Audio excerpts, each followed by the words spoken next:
Hello, friends. This is Dave Hurwitz, executive editor at ClassicsToday.com. Some of you may recall that recently we did a roundup of recordings of the Berg Violin Concerto. And a few of you pointed out that a new version was due out shortly, that with Gil Shaham and the San Francisco Symphony. And it's coupled with the 7 early songs and the 3 pieces for orchestra, which were released earlier. They're an earlier performance, and they were released sort of as like a CD single or something like that. It was an odd thing. Anyway, here it is, and I promised I'd do it, but fate intervened with like millions of other recordings, and I just got around to it. And I have to say, I'm a tad disappointed. Yes, just a tad, but I am a little disappointed. Not in the Violin Concerto solo part. Gil Shaham is a splendid violinist, and he already has a fantastic recording of the Berg Violin Concerto that he's released on his own label. So we aren't losing anything by not having another Berg Violin Concerto with Gil Shaham in such a short period of time. No. The problem is the orchestra. They play gorgeously. And Tilson Thomas conducts beautifully, and that's the problem. It's too pretty. And in the second movement, it's too slow. I think it's just a little bit trudgy. But the second movement of the Violin Concerto, it's a portrait. The piece is a character sketch. It's a character sketch of Manon Gropius, the daughter of Alma Mahler Gropius Werfel, from her Gropius period in the middle, and the architect, Walter Gropius. Anyway, she died of, I believe, meningitis. And the second movement of the concerto depicts in rather horrifying fashion the onset of her illness and her very harrowing death. Well, there's nothing harrowing about this performance. First movement is very, very pretty. I mean, it's just lovely. It all sounds so easy and fluid and completely non-threatening. And, it's not because it's atonal or not atonal. So the music is disturbing. It's supposed to have this undercurrent of menace that runs through it, particularly the second movement, which has these volcanic climaxes. And I'm not sure what went wrong here. I mean, Shaham plays it very beautifully. The orchestra plays it very beautifully, but it has no tension. It has no bite. The climaxes in the orchestra, where the violin is not playing, have to really scare you. And they just don't. They don't go anywhere. And I think part of the issue may be the sonics, which are quite good of their type. But maybe Tilson Thomas was concerned with keeping the orchestra down so as not to overwhelm the violinist.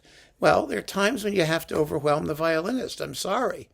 But, if you have to make the music's expressive point, sometimes you've got to struggle. There has to be this sense of struggle. If the soloist has to really push to make itself heard over the turmoil in the orchestra, then let it push. It shouldn't be that easy. And so I find this performance to be rather anodyne, and that's a shame.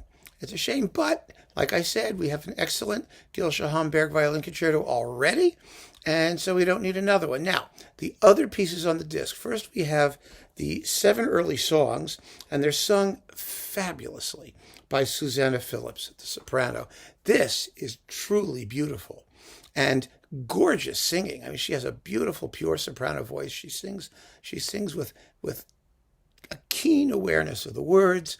And I think it's as beautiful a performance of the 7 early songs as I've ever heard. Of course, they're all, first of all, fairly brief, a couple minutes on average, and kind of droopy. They're all kind of slow and moody and, they don't call for sledgehammer power in the orchestra or for piles of emotional hysteria. Yes, there's yearning, there's sadness, there's all those things are in there, but it's not like hysteria. So it goes really well. I mean, these pieces fit the approach that Tilson Thomas seems to take. And when we get to the 3 pieces for orchestra, Opus 6, oh God, we love the 3 pieces for orchestra, don't we? Oh, they're so gorgeous. fabulous, hallucinatory, expressionist masterpiece. And it's one of those pieces that collectors, like we all are here, get hooked on. We want to hear every version of the three pieces because they're so gripping and there's so much in them. They're so densely scored and there's all kinds of detail you can bring out. And again, the performance here, it's similar in its way to, remember Claudio Abbado at the London Symphony? Also a performance of this music that was extremely beautiful and in a sense too beautiful. Really just too pretty. In the three pieces, you can get away with it in the first two movements because the first movement is just this dreamy, hallucinogenic kind of piece, hallucinatory maybe, not hallucinogenic, but hallucinatory episode with like a hysterical climax in the middle. And the second movement is kind of a dance piece with obvious recollections of things like Mahler's Sixth Symphony and whatnot. It's the most Mahlerian thing that Berg ever wrote. And it's quite Viennese sounding.